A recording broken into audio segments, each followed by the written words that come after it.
On l'a dit, il faut réduire la taille de l'État. Le gouvernement Legault avait promis un traitement choc.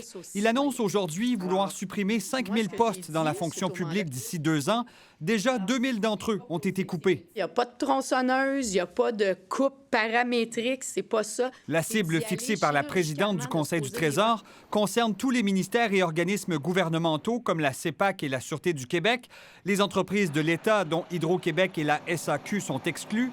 Les enseignants et les infirmières ne sont pas touchés non plus. La façon la plus facile et traditionnelle aurait été de dire « coupez-moi 5 000 personnes ». C'est pas ça l'objectif, là. France-Hélène Duranceau s'attend à ce que le nombre d'heures travaillées par les fonctionnaires diminue.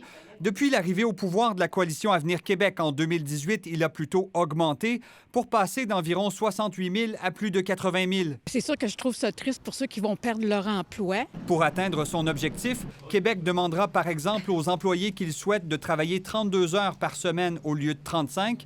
Un gel de recrutement est aussi maintenu pour éviter de remplacer les départs à la retraite. Les autres personnes qui vont rester vont assumer la charge de travail. On dit que c'est plutôt une boucherie.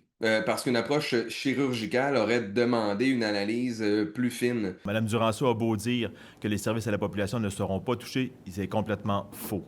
Les syndicats tirent la sonnette d'alarme.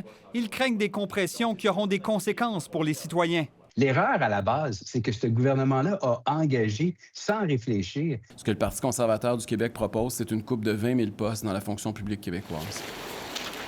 Ils s'opposent également au plan du gouvernement de ramener les fonctionnaires au bureau 3 jours par semaine dès la fin janvier. On propose pas 5 jours, on propose pas 4 jours, on propose 3 jours. Une façon, selon France-Hélène Duranceau, de renforcer la cohésion entre employés.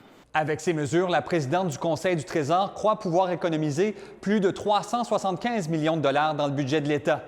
Ici Sébastien Desrosiers, Radio-Canada, Québec.